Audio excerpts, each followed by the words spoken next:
Hello friends, welcome back to my channel story with Sam. उम्मीद करती हूँ कि मेरी ये न्यू स्टोरी आपको पसंद आ रही होगी।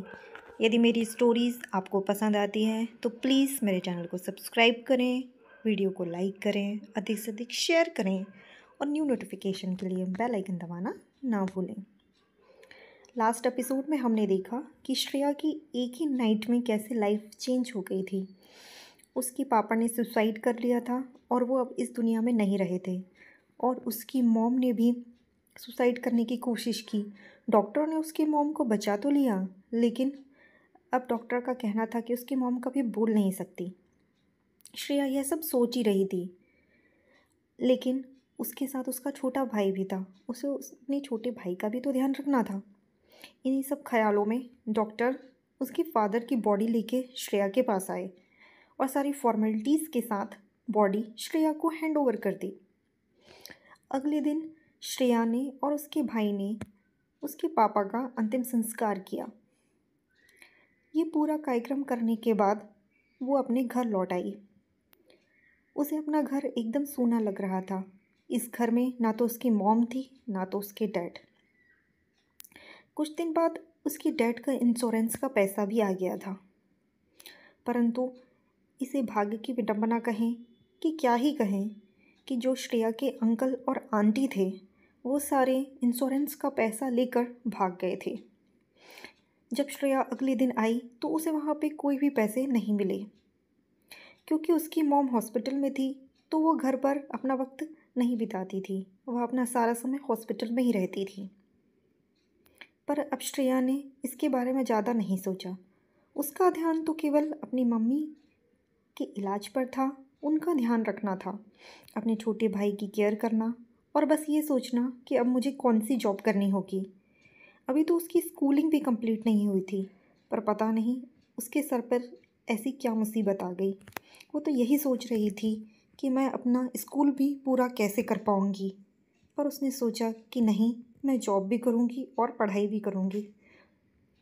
इन्हीं सब ख्यालों में सोचते सोचते कई दिन निकल गए। उसकी मॉम भी ठीक हो गई और वो अपनी मॉम को अपने घर ले आई। अपनी मॉम का ध्यान रखने लगी। बस वो ये सब सोच ही रही थी कि अचानक से उसका फ़ोन बजा। जब उसका फ़ोन बजा तो उसने देखा कि फ़ोन पर उसके पापा का असिस्टेंट था, जिसका कि नाम चिराग था। उसने श्रेया को पापा के ऑफिस के बिल्डिंग में बुलाया था। वह बताना चाहता था कि उसके फादर की कुछ चीज़ें यहाँ पर छूट गई हैं, वह आकर उन सारी चीज़ों को कलेक्ट कर ले। श्रेया जैसे ही अपने फादर के ऑफिस में गई, उसने देखा कि यहाँ पर उसके फादर की बहुत सारी चीज़ें थीं, परंतु अब तो यह ऑफिस बैंक ने कैप्चर कर लिया था। कर्जे के कारण अब यह ऑफिस श्रेया का नहीं रहा था, इसलिए जो भी उसके फादर्स की बिलोंगिंग्स थी वो सब कलेक्ट कर रही थी।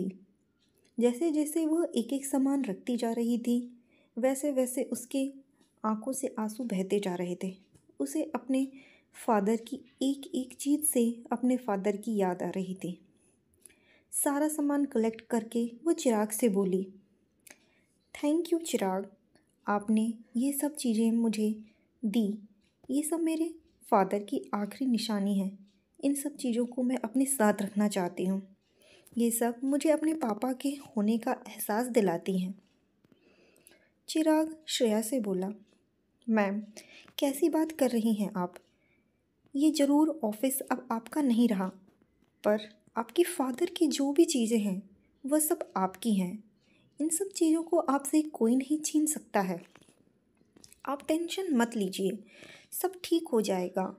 आपको किसी भी प्रकार की मदद की कोई ज़रूरत हो तो आप मुझे बताइएगा, मैं ज़रूर आपकी हेल्प करूँगा। सर मेरे साथ बहुत अच्छे थे, वो हमेशा मेरा ध्यान रखते थे, इसलिए मैं भी अब आपका ध्यान रखूँगा। श्रेया चिराग की यह बातें सुनकर थोड़ी भावुक हो गई। उसने चिराग को थैंक यू बोला और ऑफिस से निकल गई। जब वो ऑफिस से निकली तब वह एकदम से रुक गई और पलटकर उस ऑफिस की बिल्डिंग को देखने लगी। उस ऑफिस की बिल्डिंग की छत को देखकर तो उसके आंसू और बहने लगे।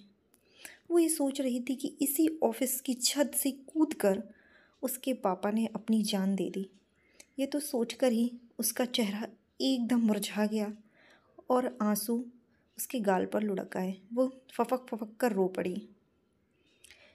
परंतु पूरा खून तो ज़मीन से साफ कर दिया गया था। एक खून की बूंद भी सड़क पर नहीं दिख रही थी। लेकिन वो जानती थी कि कुछ दिन पहले उसके फादर यहीं से कूद कर गिरे थे।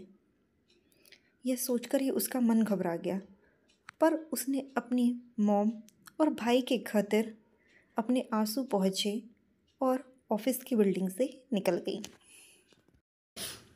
अपने फादर का सारा सामान लेकर श्रेया अपने घर पहुंची। वहाँ उसका छोटा भाई शांतनु घर में था, जो कि उसकी मॉम का ध्यान रख रहा था। श्रेया जैसे ही घर में आई, शांतनु उसके पास आकर बोला, दीदी आप आ गई? पापा के ऑफिस से क्या लाई हो? श्रेया ने प्यार से अपने भाई को देखा और मुस्कुराते हुए बोली, शानू मैं अपने पापा की सारी चीज़ें ले आई हूँ। देखो इसमें क्या क्या है। ये सब पापा का सामान है। इसे हम अपने घर में रखेंगे। तो हमें ऐसा लगेगा कि हमारे पापा हमारे साथ ही हैं। शांतनु ने सारा सामान देखा और वो भी देख के खुश हो गया। हाँ दीदी, हमारे पापा हमेशा हमारे साथ हैं। श्रेया की मॉम अपने दोनों बच्चों को देख रही थी।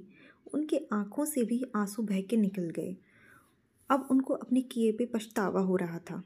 उनको दुख हो रहा था कि एक तो उनके पति ने सुसाइड कर लिया और वो अब इस दुनिया में नहीं रहे, परंतु यदि उन्होंने ये कदम नहीं उठाया होता तो आज उनकी तबीयत अच्छी होती और वो अपने दोनों बच्चों का एक अच्छा सपोर्ट बन सकती थी। ये सोच कर ही श्रेया की मॉम बहुत दुखी हो गई और फपक के रो पड़ी। श्रेया अपनी मम्मी के पास जल्दी से आई और अपनी मम्मी के आंसू पोंछते हुए बोली, मॉम आपको रोने की कोई भी ज़रूरत नहीं है। मैं हूँ ना आपके साथ। मैं आपका और शानू का दोनों का ध्यान रखूँगी। मैं कल से ही जॉब सर्च करने के लिए जाऊँगी और आप दोनों का बहुत अच्छे से ध्यान रखूँगी। जब श्रेया ये सब बातें कर ही रही थी, तब शानू ने एक लेटर श्रेया को दिया।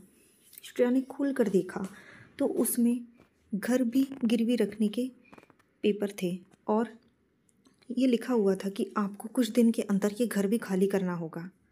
श्रेया जो कि ये सोच रही थी कि घर ही तो उसका आखिरी सहारा था, अब ये घर भी नहीं बचा, अब वो क्या करेगी, यही सब सोच रही थी।